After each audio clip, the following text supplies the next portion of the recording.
Good evening, traders, and welcome to this week's edition of the Forex Focus, the show where we look ahead at the opportunities that could be setting up in the FX markets.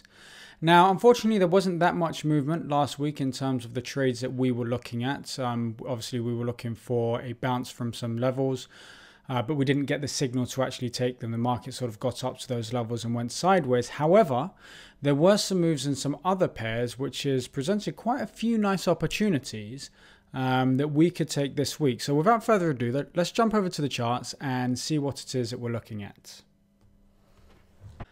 Now, before I begin, it's probably worth mentioning that obviously the majority of the opportunities that we're looking at this week are heavily weighted with the New Zealand dollar. So we're not going to look to take all of them at the same time. It really will be a case of waiting for the sort of like the best opportunity to present itself, for the first come first serve. But under no circumstances are we going to look to get into all three at the same time. So the first one that we're looking at is this one here on the New Zealand CAD. As you can see of the New Zealand CAD, it's been in a downtrend for a long time now. I mean, if we look on the weekly chart, you're looking at 1, 2, 3, 4, 5, 7, 8, 9, 10, 11, 12. So nearly 12, 13 weeks. So nearly 3 months this market has been going down, down, down, and down.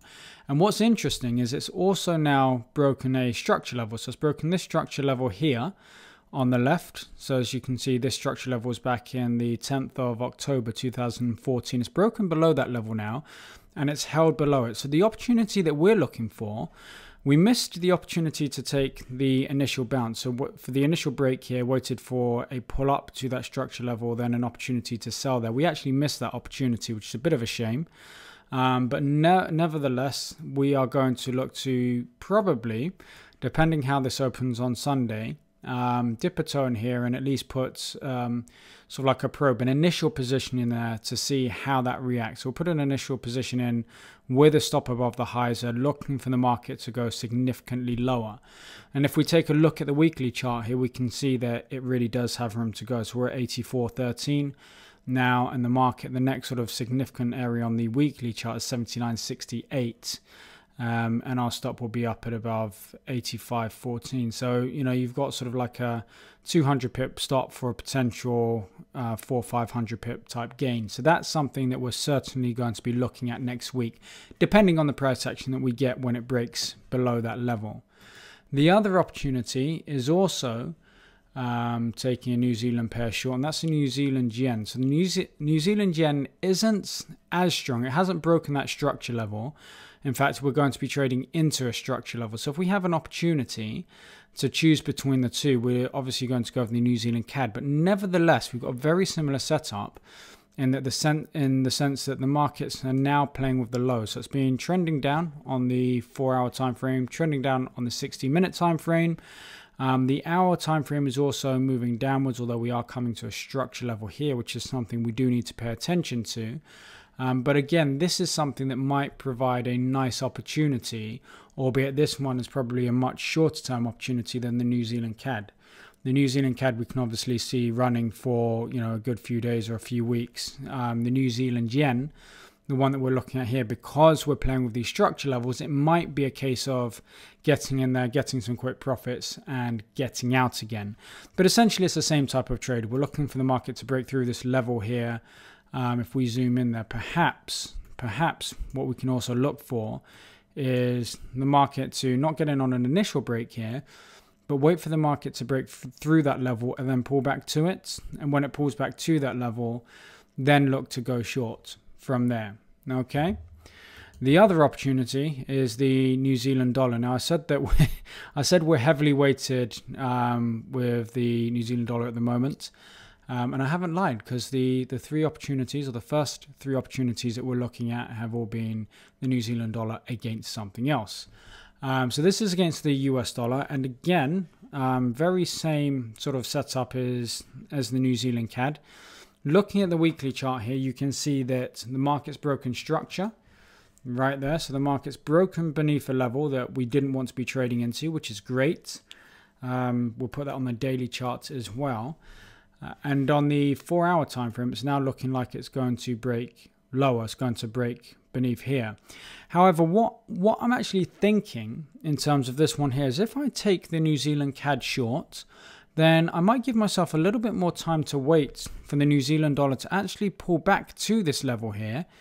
And then sell from this level, because the market rarely goes in one direction. Obviously, Sod's Law says, and now I've said that, the market's just going to go and not come back to this level here. But I think it's worth the risk, considering we're going to get some exposure on the Kiwi CAD. I think it's worth the risk to wait for the market to pull back a little bit more, and perhaps get in at a much better price, so sort of 300 pips above there.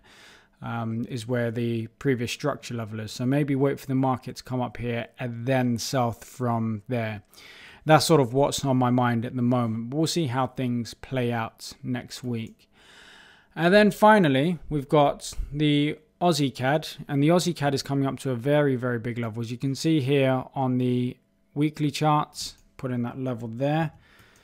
It's a support level not once, not twice, 3 times. Has come back there now. If it finally breaks this level, and what's important to understand here is we're not going to trade this until we get confirmation. Okay, so I'm not just going to sell through this level here. I'm going to wait for the market to sell through this level, maybe give us a bit of a pullback, some minor consolidation, and then sell that consolidation, because I want to know that the market really and truly has broken through this level here.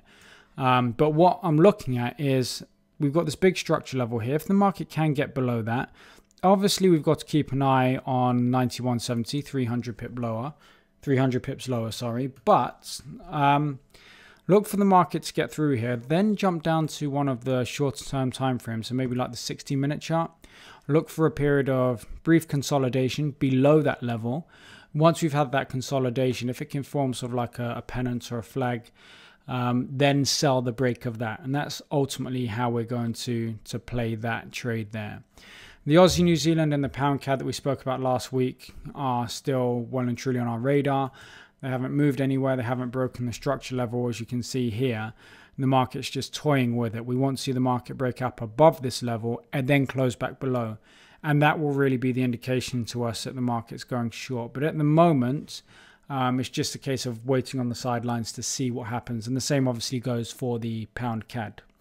Okay, so that wraps it up for this week's Forex Focus. I hope you've all enjoyed it there, and you got some good value out of the video. Obviously, remember that this is for educational purposes only. It's not investment advice. We're not authorized or regulated to give investment advice. We're just simply showing you what we're going to be doing with our own accounts next week when the market opens up. As I said, I mean, basically what's come out of this week is that we're going to be looking to sell the New Zealand dollar pairs. So we've got the New Zealand CAD there, New Zealand yen, and the New Zealand US dollar. So we'll be looking to sell those, as well as potentially the Aussie CAD. Obviously, we need to wait for the right price action, and we're not just going to sell it because we think that's what's going to happen.